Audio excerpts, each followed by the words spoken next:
up guys? So today we're gonna continue working on this diorama. Last time we did the blocks, bricks over here on top of the roof. Today we're actually gonna do the back wall. Hopefully we're able to do it without much trouble. We're gonna use foam. You gotta make sure you have the right size, the right kind. You don't want it too thick because then it's gonna make your diorama kind of heavy. But you don't want it to where it's too thin to where you cannot be too careful with it. We're gonna use our heat pan. Make sure you have it on. Be careful with it. It could get pretty hot. And make sure you measure how much you actually need before you start cutting, because otherwise, yeah, you won't be able to put the foam back. Okay, so now that you have a measure, make sure you're a smooth cut, one long or small cut as you can. Try not to stop and try to be as accurate as possible.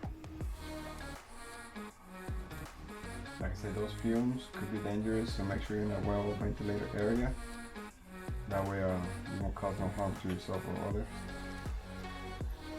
And it's not as easy as it looks, guys. The foam tends to move as you try to go straight. But funny thing is, you can actually fix it real easy. See how it's a little bit crooked right there? Like cutting butter sometimes.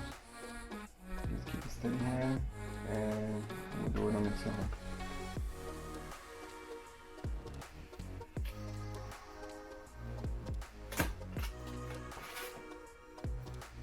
As you take the leftover foam off of it, like I said, the fumes could be dangerous, so make sure you kind of clean it up as much as you can, or turn it off as immediately as you're done using it.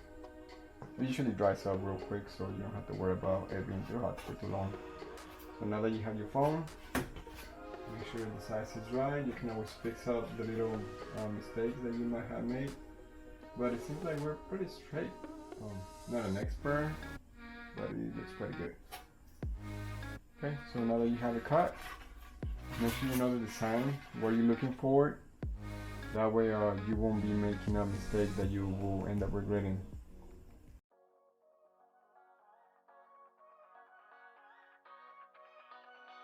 Alright guys, little advice: when you're using hot glue and foam, make sure you don't put out too much hot glue, because it could end up melting a little bit into the foam. And also make sure you don't put too much, because you want everything to be as level as possible.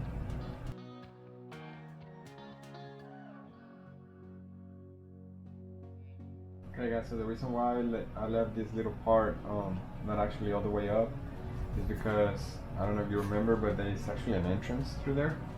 So what we're gonna do now, we're actually gonna try to make a door.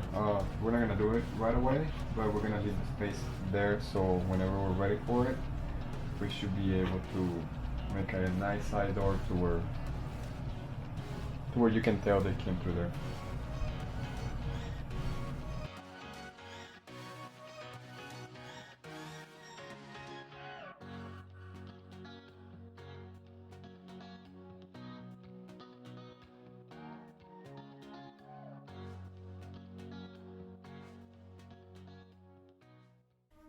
Alright guys, so here it is. All the background, all the wood ready. We have the space for the door that we'll be doing in the next video. Also, don't worry about all this edge. If you actually look at it, it's pretty interesting. I'm thinking maybe I can actually leave it like that, come up with some cool design. But in any case, I can show you in the next video, guys, how I actually trim this wood, make it a profile, so it will be one smooth edge. So there we go. Next video, guys, we'll be painting. We'll be trying new techniques. Don't worry about all these edges. We'll take care of all that. So there you go, guys. Hopefully you learned something from me today. If not, at least you learned what I did good and what I did bad, so you can try on your own. Alright, see you in the next video, guys. Subscribe, like,